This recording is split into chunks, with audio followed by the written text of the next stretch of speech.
Hello friends, welcome back to my YouTube channel Shikshan digital academy. Indian polity के अंतर्गत हम पढ़ रहे हैं मौलिक अधिकारों को। आज के इस वीडियो में हम बात करेंगे स्वतंत्रता के मौलिक अधिकार की। वीडियो शुरू करने से पहले अगर अभी तक आपने मेरे चैनल को सब्सक्राइब नहीं किया है तो इसे सब्सक्राइब करें, शेयर करें तथा बेल आइकन प्रेस करना बिल्कुल ना भूलें, जिससे आपको मेरे आगे आने वाले सभी वीडियोस की नोटिफिकेशन प्राप्त हो सके। तो चलिए शुरू करते हैं आज का वीडियो और देखते हैं स्वतंत्रता के अधिकार को। बात करें मौलिक अधिकारों की तो भारतीय संविधान का भाग 3 अनुच्छेद 12 से लेकर 35 तक इसमें मौलिक अधिकारों का प्रावधान किया गया है। आज हम बात करेंगे स्वतंत्रता के अधिकार की। स्वतंत्रता के अधिकार की बात करें तो पहले इसके बारे में थोड़ी सी जानकारी ले लेते हैं। स्वतंत्रता का अधिकार भारत के संविधान द्वारा गारंटीकृत मौलिक अधिकारों में से एक है। स्वतंत्रता का अधिकार भारतीय संविधान के अनुच्छेद 19, अनुच्छेद 20, अनुच्छेद 21, अनुच्छेद 21 का ए और अनुच्छेद 22 के तहत दिया गया, यानी कि ये 4 अनुच्छेद स्वतंत्रता के अधिकार के अंतर्गत आते हैं। आगे हम इनको डिटेल में देखेंगे कि किस अनुच्छेद में क्या प्रावधान किया गया है। स्वतंत्रता का अधिकार नागरिकों को अभिव्यक्ति, संगठन बनाने, व्यक्तिगत स्वतंत्रता, सम्मान पूर्वक जीने का अधिकार आदि के जो बुनियादी अधिकार हैं उनकी स्वतंत्रता हमको देता है।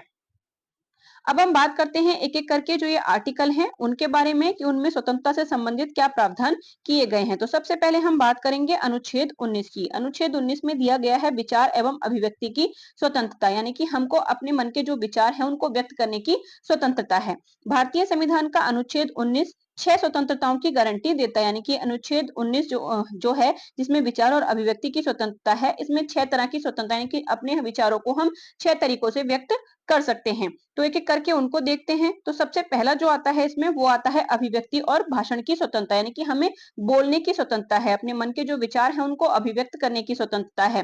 राज्य यानी कि जो देश है हमारा, भारत के प्रत्येक व्यक्ति को अभिव्यक्ति और भाषण की स्वतंत्रता की गारंटी देता है। हालांकि राज्य देश की अखंडता, सुरक्षा, संप्रभुता, विदेशी राष्ट्रों के साथ मैत्रीपूर्ण संबंध, सार्वजनिक व्यवस्था, मानहानि, अपराध के लिए उकसाने या फिर न्यायालय की अवमानना करने के संबंध में अगर कोई अभिव्यक्ति है तो उस पे अभिव्यक्ति की भाषण और स्वतंत्रता की जो स्वतंत्रता है उस पर प्रतिबंध लगा सकता है, यानी कि व्यक्ति को बोलने की स्वतंत्रता है, लेकिन वो देश की अखंडता, देश की सुरक्षा, देश की संप्रभुता पर अगर ऐसी चीजों पर खतरा आता है तो फिर उसकी जो बोलने की आजादी है उसको कम किया जा सकता है या फिर राज्य उस पर प्रतिबंध लगा सकता है। आगे हम बात करते हैं जो इसके अंतर्गत दी गई दूसरी स्वतंत्रता है उसकी। तो वो है एकत्र होने की स्वतंत्रता, यानी कि हम एक जगह इकट्ठे हो सकते हैं, यानी कि जो भी आपकी विचारधारा से मतलब मेल खाने वाले लोग हैं, जिनकी विचारधारा आपसे मेल खाती है, वो आप सभी एक जगह क्या हो सकते हैं, इकट्ठे हो सकते हैं। यानी कि प्रत्येक जो राज्य है वो प्रत्येक व्यक्ति को बिना हथियार के शांतिपूर्वक एकत्र होने की स्वतंत्रता की गारंटी देता है, यानी कि बिना हथियार के आप स्वतंत्र पूर्वक एक जगह एकत्रित हो सकते हैं। हालांकि जैसे ऊपर बताया गया है कि देश की संप्रभुता, अखंडता या जो भी और प्रावधान है उनके आधार पर राज्य आपकी इस स्वतंत्रता पर भी रोक लगा सकता है। आगे हम बात करते हैं इसके अंतर्गत दिए गए तीसरे अधिकार की, वो है संघ या सहकारी समितियां बनाने की स्वतंत्रता, यानी कि आपको कोई भी अपना संघ या जो ग्रुप होते हैं या जो पार्टी होती है उसको बनाने का अधिकार है। यह स्वतंत्रता श्रमिकों को ट्रेड यूनियन बनाने का अधिकार भी देती है, जो इस प्रकार एक मौलिक अधिकार, यानी कि जो ट्रेड यूनियन बनाते हैं, जो मजदूर होते हैं, वो जो अपने संघ वगैरह बनाते हैं, तो वो हमारा मौलिक अधिकार है। फिर राज्य देश की अखंडता, सुरक्षा और संप्रभुता, विदेशी राष्ट्रों के साथ मैत्रीपूर्ण संबंध, सार्वजनिक व्यवस्था के लिए, मानहानि या अपराध के लिए उकसाने या अदालत की अवमानना करने के आधार पर इन पर भी प्रतिबंध लगा सकता है। इसके अलावा ये जो हमारी स्वतंत्रता है इस पर कुछ अपवाद भी हैं। तो अपवाद ये हैं कि जो पुलिस बल होते हैं, यानी कि जो भी पुलिस फोर्स होती है, उसको किसी भी तरह का जो यूनियन है वो बनाने का अधिकार नहीं है। यानी जो पुलिस बल है उस पर यह प्रतिबंध है कि वो सारे पुलिस वाले मिलकर कोई भी अपनी यूनियन नहीं बना सकते। इसके अलावा संविधान संसद को, जो हमारी संसद है जो कि हमारे लिए कानून बनाने का कार्य करती है, तो उसको सशस्त्र बलों यानी कि जो सेना होती है हमारी या जो और फोर्स होती है जैसे बीएसएफ हो गई, तो इस तरह की जो फोर्स होती है उनके लिए, खुफिया ब्यूरो के लिए, दूरसंचार प्रणाली में कार्यरत व्यक्तियों के लिए, इन लोगों को क्या है, संगठन बनाने का अधिकार नहीं, यानी कि इनके संगठन बनाने के जो अधिकार है उसको सीमित करने वाला कानून पारित कर सकती है, ऐसा हमारी संसद को अधिकार है। आगे हम बात करते हैं इसके अंतर्गत जो अगला प्रावधान है उसकी, तो वो है स्वतंत्र घूमने की स्वतंत्रता, यानी कि भारत का नागरिक भारत के पूरे क्षेत्र में स्वतंत्र रूप से घूम सकता है, यानी कि कहीं पर भी घूम सकता है। लेकिन इस अधिकार को सुरक्षा, सार्वजनिक व्यवस्था, अनुसूचित जनजातियों के हितों की रक्षा के आधार पर प्रतिबंधित किया जा सकता है। यानी कि अगर देश में कहीं ऐसी स्थिति है या ऐसी कोई जगह है जो कि सुरक्षित नहीं है, तो वहां पर जाने से जो राज्य है वो प्रतिबंध लगा सकता है। इसके अलावा जैसे कई सारी जनजातियां होती हैं जो लोगों से घुलना मिलना पसंद नहीं करती, अपने एकांत में रहती हैं, तो आप वहां पर भी जाने की जिद नहीं कर सकते। यानी कि अनुसूचित जो जनजातियां हैं उनकी हितों की रक्षा के लिए भी इस अधिकार पर प्रतिबंध लगाया जा सकता है। बाकी जहां घूमने की जगह है वहां आप स्वतंत्र रूप से घूम सकते हैं। आगे बात करते हैं इसके अंतर्गत अगले अधिकार की, तो वो है निवास की स्वतंत्रता। ये अनुच्छेद 19 के अंतर्गत ही है अभी। तो भारत के नागरिक को देश के किसी भी हिस्से में निवास करने का अधिकार है। हालांकि सुरक्षा, सार्वजनिक व्यवस्था, अनुसूचित जनजातियों के हितों की रक्षा के आधार पर इस पर भी कुछ प्रतिबंध लगाए जा सकते हैं। मतलब कल को आप ये नहीं कह सकते कि हम तो जनजातियों वाला जो एरिया है वहीं जाकर रहेंगे, तो मतलब इस पर जो राज्य सरकार है या जो केंद्र सरकार है वो रोक लगा सकती है। आगे बात करते हैं इसके अंतर्गत दी गई अगली स्वतंत्रता की, जो कि है पेशे की स्वतंत्रता, यानी कि सभी नागरिकों को अपनी इच्छा से कोई भी व्यापार या कोई भी पेशा व्यवसाय करने का अधिकार है, बशर्ते कि व्यापार या जो पेशा है वो अवैध या अनैतिक नहीं होना चाहिए। यानी कि ऐसा नहीं कि कल को आप बोलेंगे कि हमें तो बम बनाने की फैक्ट्री डालनी है तो सरकार डालने देगी, ऐसा नहीं है। मतलब कोई भी ऐसा व्यापार या कोई भी ऐसा पेशा आप कर सकते हैं जो कि अवैध और अनैतिक नहीं हो, तो उसके लिए आपको गवर्नमेंट से परमिशन लेने की जरूरत नहीं होती है, वो आपको उसकी स्वतंत्रता है। कानून राज्य को व्यवसाय या व्यापार करने के लिए आवश्यक तकनीकी या फिर जो व्यवसायिक योग्यता होती है उससे संबंधित कानून बनाने से नहीं रोकता। इसके अलावा संविधान मतलब अगर राज्य चाहे तो कोई एक खास जो व्यापार है या जो कोई चीज है तो उसमें अगर कोई योग्यता चाहिए कि वो योग्य व्यक्ति ही उस कार्य को कर सकता है। जैसे मान लीजिए कि कोई क्लिनिक खोलना है, तो उस क्लिनिक को खोलने के लिए आपको एमबीबीएस करना जरूरी होगा। तो वहां पर आप ये नहीं कह सकते कि आपको तो क्या है कोई भी पेशा करने का अधिकार है, तो आप कल को डॉक्टर की दुकान खोल के बैठ जाएं, तो ऐसा नहीं है। यानी कि वहां पर व्यवसायिक योग्यता से संबंधित जो कानून है उनको बनाने से संविधान सरकार को नहीं रोकता है। आगे बात करते हैं हम अनुच्छेद 20 की। अभी तक जो हमने देखी वो अनुच्छेद 19 के अंतर्गत जो 6 स्वतंत्रताएं हमको दी गई हैं वो हैं। अनुच्छेद 19 में पहले हमें 7 स्वतंत्रताएं दी गई थी, जिसमें संपत्ति का मौलिक अधिकार भी शामिल था, जो कि 44वें संविधान संशोधन से जो समाप्त है वो कर दिया गया है। अब बात करते हैं अनुच्छेद 20 की। अनुच्छेद 20 क्या कहता है? यह अपराधों के लिए दोष सिद्धि के संबंध में नागरिकों की सुरक्षा से संबंधित है। यानी कि ये अपराधों से संबंधित है। जो व्यक्ति अपराध करते हैं तो उनको क्या क्या सहूलियत मिलती है या किस तरह से उनको अपराधी घोषित किया जाता है, तो उससे संबंधित है। यह राज्य के विरुद्ध व्यक्ति को 3 प्रकार की सुरक्षा प्रदान करता है। यानी कि इसमें 3 प्रकार की सुरक्षा हमें मिलती है। तो देखते हैं उनको एक एक करके। तो सबसे पहली है पूर्वव्यापी आपराधिक कानून की, यानी कि इसके तहत किसी व्यक्ति को उस कार्य के लिए दोषी नहीं ठहराया जा सकता जो उस समय किया गया था जब उस कार्य को कानून के द्वारा अपराध घोषित नहीं किया गया था। मतलब ये हमें इस चीज से स्वतंत्रता देता है कि अगर हमने कोई अपराध किया है, यानी कि आज की डेट में वो अपराध है, लेकिन जिस समय हमने वो किया था उस समय वो अपराध नहीं था, तो कल आज सरकार ये नहीं कह सकती कि तुमने भूतकाल में ये कार्य किया था और आज हमने ये कानून बना दिया है तो तुमको उसके तहत सजा मिलेगी। यानी कि अब जब तक कोई जो चीज है वो अपराध नहीं है तब तक आप उसको करते हैं तो वो अपराध में शामिल नहीं होगी। बाद में उसे अपराध घोषित करके पहले किए गए कार्य को सजा नहीं दी जा सकती। इसका अर्थ है कि आपराधिक कानून को पूर्वव्यापी प्रभाव नहीं दिया जा सकता। इसके साथ साथ इस कानून में यह भी प्रावधान है कि किसी व्यक्ति को एक अपराध के लिए कानून द्वारा निर्धारित सजा से अधिक सजा नहीं दी जा सकती। यानी कि मान लो किसी ने चोरी की है तो चोरी करने के लिए जो सजा निर्धारित है हमारी आईपीसी में वो ही सजा दी जा सकती है, अपनी मर्जी से कोई और सजा नहीं दी जा सकती है। आगे बात करते हैं दोहरा खतरा की, यानी कि इसमें जो अगला प्रावधान है वो है दोहरे खतरे का। तो यह दर्शाता है कि किसी एक व्यक्ति को एक अपराध के लिए एक से अधिक बार दोषी नहीं ठहराया जा सकता। यानी कि एक ही अपराध के लिए किसी व्यक्ति को एक से ज्यादा बार सजा नहीं दी जा सकती। एक बार सजा दे दी तो हो गया, ये नहीं कि उसको बार बार पहले मतलब जेल दे रहे हैं उसके बाद कुछ और दे रहे हैं, तो इस तरह से 2 बार सजा नहीं दी जा सकती। अगला जो प्रावधान है इसमें वो है आत्मदोषी ठहराने पर प्रतिषेध, यानी कि किसी व्यक्ति को, इसका तात्पर्य है कि किसी अपराध के आरोपी को, यानी कि जिसने अपराध किया है उस व्यक्ति को राज्य के द्वारा अपने ही विरुद्ध गवाही देने के लिए बाध्य नहीं किया जा सकता। यानी कि ये हमें स्वयं के विरुद्ध गवाही देने से हमारी सुरक्षा करता है कि मतलब हमने मर्डर किया है ये बात हम जानते हैं, लेकिन हम उसको एक्सेप्ट नहीं करेंगे और राज्य किसी भी तरीके से हमको उसे एक्सेप्ट करने के लिए विवश नहीं कर सकता, यानी कि अपने ही खिलाफ गवाही देने के लिए बाध्य नहीं किया जा सकता। आगे हम बात करते हैं अनुच्छेद 21 की अनुच्छेद 21 की बात करें तो इसमें दिया गया है जीवन और व्यक्तिगत स्वतंत्रता का अधिकार, जिसे हम प्राण और दैहिक स्वतंत्रता का अधिकार भी कहते हैं। अनुच्छेद 21 में कहा गया है कि कानून द्वारा स्थापित प्रक्रिया के अलावा किसी भी व्यक्ति को उसके जीवन से वंचित नहीं किया जाएगा, यानी कि कानून की जो प्रक्रिया है उसी के आधार पर किसी व्यक्ति से उसका जीवन छीना जाएगा, वरना हर व्यक्ति को क्या है, जीने का अधिकार है। इसका मतलब ये है कि प्रत्येक व्यक्ति को जीने का अधिकार है और निर्धारित कानूनी प्रक्रियाओं के अनुसार ही उसके जीवन को छीना जा सकता है, यानी कि कानूनी प्रक्रिया जो है उसके जीवन को छीनने की, अगर उसने कोई ऐसा क्राइम किया है जिससे उसका जीवन छीनना अनिवार्य है, तो वो भी कानूनी प्रक्रिया के तौर पे ही छीना जा सकता है। इस अनुच्छेद का जो दायरा है वो बहुत ज्यादा व्यापक है और पिछले कुछ दशकों में इसकी जो व्याख्या है उसमें कई बदलाव हुए, यानी कि ये जो अनुच्छेद है वो हमारा सबसे महत्वपूर्ण अनुच्छेद है। इसमें टाइम टाइम पर जो सुप्रीम कोर्ट है वो कई केसों के माध्यम से बहुत सारी चीजों को ऐड करता रहता है। तो सर्वोच्च न्यायालय ने जीवन के अधिकार की व्याख्या सम्मानजनक जीवन यानी कि गरिमापूर्ण जीवन के अधिकार के रूप में की है, जो कि अनुच्छेद 21 से ही संबंधित है, यानी कि हमको जीने का ही अधिकार नहीं है बल्कि गरिमापूर्ण जीने का अधिकार है।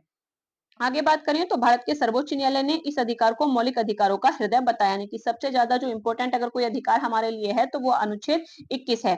यह एक दृष्टि से सबसे महत्वपूर्ण अधिकार है क्योंकि जीवन के इस अधिकार के बिना अन्य सभी मौलिक अधिकार निरर्थक होंगे। मतलब जब आप गरिमापूर्ण जीवन ही आपके पास नहीं है तो बाकी के जो अधिकार हैं वो आपके लिए किसी काम के नहीं रह जाएंगे। तो इसलिए ये जो अधिकार है वो हमारा सबसे महत्वपूर्ण अधिकार है।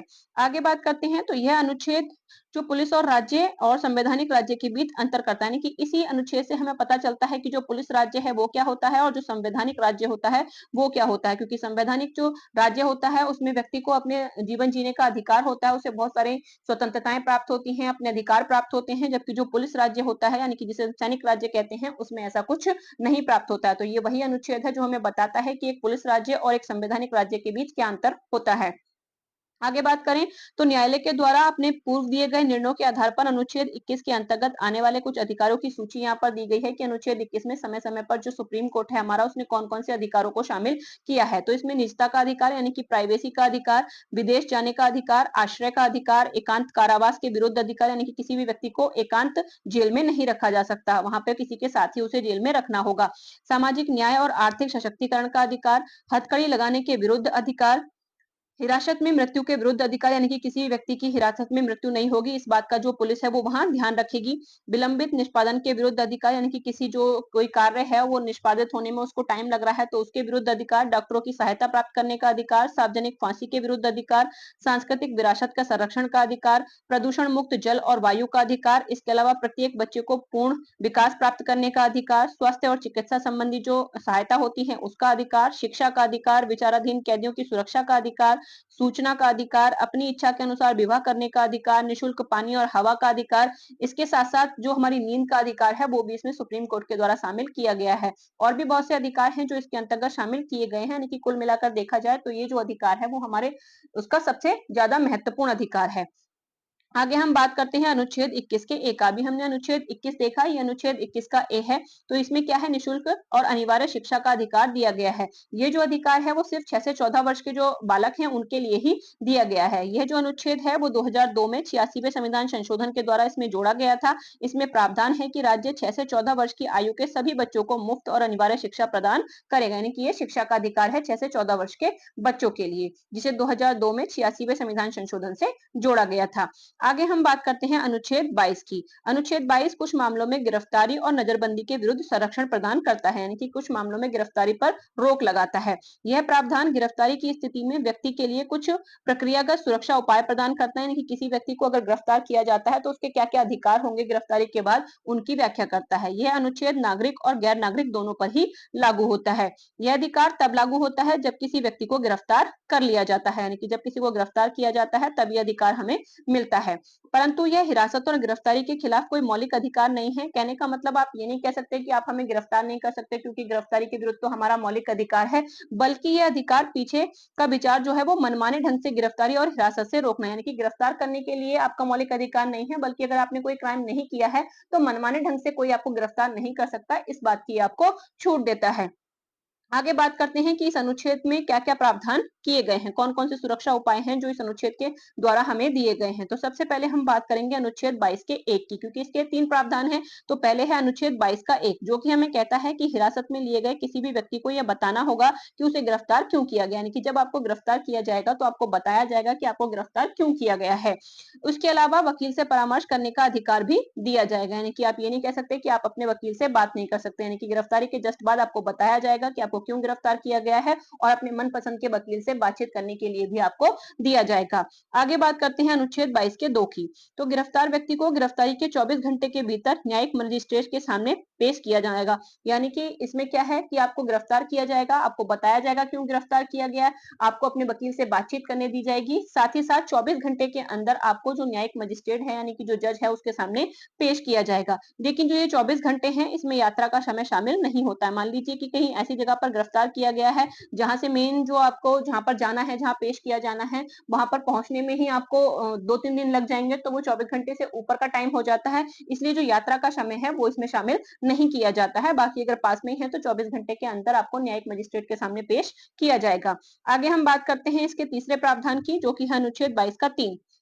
गिरफ्तार किए गए किसी भी व्यक्ति को न्यायिक मजिस्ट्रेट द्वारा निर्धारित अवधि से अधिक समय तक हिरासत में नहीं रखा जा सकता, यानी कि जो भी न्यायिक मजिस्ट्रेट ने जो आदेश दिया है कि ठीक है आपने इसको गिरफ्तार किया है, कुछ पूछताछ करनी है कुछ भी, तो इतने टाइम के लिए आपको मतलब अधिकार दिया जा रहा है, उसके बाद आप इन व्यक्ति को क्या कर देंगे, रिहा कर देंगे, तो उससे अधिक टाइम तक हिरासत में उसको नहीं रखा जा सकता। लेकिन जो ये प्रावधान है यानी कि जो ये 22 का तीसरा प्रावधान है कि निम्नलिखित टाइम तक आप उस टाइम से जो मजिस्ट्रेट ने बोला है उस टाइम से ज्यादा आप किसी को गिरफ्तार नहीं रख सकते, ये जो है ये सुरक्षा उपाय निम्नलिखित व्यक्तियों पर लागू नहीं होते। एक तो दुश्मन एलायंस यानी कि जो जिनसे हमारे दुश्मनी के रिश्ते होते हैं उन पर ये प्रावधान लागू नहीं होता कि उन्हें बताया जाएगा कि क्यों गिरफ्तार किया गया है या उनको उतने टाइम तक ही रखा जाएगा, बाद में छोड़ दिया जाएगा उनको, तो ये सारी चीजें उन पर लागू नहीं होती। साथ ही साथ निवारक निरोध कानूनों के अंतर्गत किए गिरफ्तार किए गए लोगों पर भी ये लागू नहीं होती, दुश्मनों पर भी लागू नहीं होती। जो दुश्मन देश के नागरिक होते हैं, जैसे मान लो कि कसाब था उसको यहाँ पर गिरफ्तार किया गया, तो उसको ये सारी चीजें नहीं प्रदान की गई थी क्योंकि वो क्या था, दुश्मन था। इसके अलावा जो निवारक निरोध कानूनों के अंतर्गत लोगों को गिरफ्तार किया जाता है तो उसमें भी ये सारे जो प्रावधान है वो लागू नहीं होते हैं। तो यहाँ पर हम देखेंगे कि जो निवारक निरोध कानून है वो क्या होते हैं। तो सबसे पहले हम बात करेंगे निवारक निरोध की कि निवारक निरोध कहते किसे हैं। बात करें निवारक निरोध की, तो निवारक निरोध राज्य के अधीन एक संवैधानिक शक्ति है, यानी कि राज्य को एक संवैधिक शक्ति है, कानूनी शक्ति प्राप्त है राज्य को, जिसके तहत राज्य किसी व्यक्ति को कोई संभावित अपराध करने से रोकने के लिए हिरासत में ले सकता है, यानी कि अपराध करने से पहले ही, यानी कि अगर पुलिस को ये शक है कि ये व्यक्ति ये अपराध कर सकता है तो अपराध करने से पहले ही उसको गिरफ्तार किया जा सकता है, यानी कि निवारक निरोध किया जा सकता है, करने से पहले ही उस अपराध को होने से पहले ही रोक लेना। इस संबंध में संविधान का अनुच्छेद 22 का 3 जो है उसमें ये प्रावधान किया गया है कि यदि किसी व्यक्ति को निवारक निरोध के तहत गिरफ्तार किया गया है तो उस पर अनुच्छेद 22 का 1 जिसमें उसे गिरफ्तारी का कारण और सब बताया जाएगा या 24 घंटे के अंदर मजिस्ट्रेट के सामने पेश किया जाएगा, वो सारे जो अधिकार हैं वो प्राप्त नहीं होते हैं। हिरासत के खिलाफ संरक्षण का अधिकार प्राप्त उसको नहीं होता है। उस व्यक्ति को अनुच्छेद 19 तथा अनुच्छेद 21 के तहत जो स्वतंत्रताएं प्रदान की गई हैं वो भी प्राप्त नहीं होती हैं। राज्य द्वारा किसी व्यक्ति को निवारक निरोध के तहत निम्नलिखित 4 आधारों पर ही गिरफ्तार किया जा सकता है, यानी कि राज्य के द्वारा कि जो 4 अधिकार 4 चीजें हैं जिनके आधार पर किसी व्यक्ति को निवारक निरोध के तहत गिरफ्तार किया जा सकता है, तो वो है पहली राज्य की सुरक्षा, यानी कि राज्य की सुरक्षा के लिए अगर कोई व्यक्ति मतलब हानिकारक सिद्ध हो रहा है तो उसको गिरफ्तार किया जा सकता है। सार्वजनिक व्यवस्था को बनाए रखने के लिए, यानी कि लग रहा है कि ये व्यक्ति सार्वजनिक व्यवस्था को खराब कर सकता है तो वो करने से पहले ही उसे गिरफ्तार किया जा सकता है। आवश्यक सेवाओं की आपूर्ति और रखरखाव तथा रक्षा के आधार पर भी उसको गिरफ्तार किया जा सकता है। इसके अलावा विदेशी मामलों या फिर भारत की अगर सुरक्षा से जुड़ा कोई मुद्दा है तब भी उसको निवारक निरोध के तहत गिरफ्तार किया जा सकता है। और निवारक निरोध के तहत जिसको गिरफ्तार किया जाता है उसको ये जो पूरी आर्टिकल 20 में जो 22 में जो हमारी स्वतंत्रता मिली है वो लागू नहीं होती है। निवारक हिरासत के मुकदमे के बिना हिरासत में लिया जाता है, यानी केस में क्या होता है, कोई केस नहीं होता, कोई क्राइम नहीं होता, उससे पहले ही गिरफ्तार कर लिया जाता है। इसके पीछे का जो विचार है वो किसी व्यक्ति को अपराध करने से रोकना होता है। इसका मतलब यह है कि संदेह के आधार पर भी लोगों को गिरफ्तार किया जा सकता है। इसके तहत गिरफ्तार किए गए जो लोग हैं उनको निवारक हिरासत कानूनों के द्वारा ही शासित किया जाता है, यानी कि उन पर जो अधिकार हैं वो लागू नहीं होते, बल्कि निवारक हिरासत के कानून जो होते हैं अलग से उनके आधार पर ही इनको डील किया जाता है। तो आज के इस वीडियो में हमने बात करी अनुच्छेद 19 की, जो कि स्वतंत्रता से संबंधित अधिकार है। अगले वीडियो में हम आगे के जो मौलिक अधिकार हैं उनको पढ़ेंगे। अगर आप इसी तरह से इंडियन पॉलिटी मेरे साथ पढ़ना चाहते हैं तो बने रहिए मेरे साथ। Thank you for watching.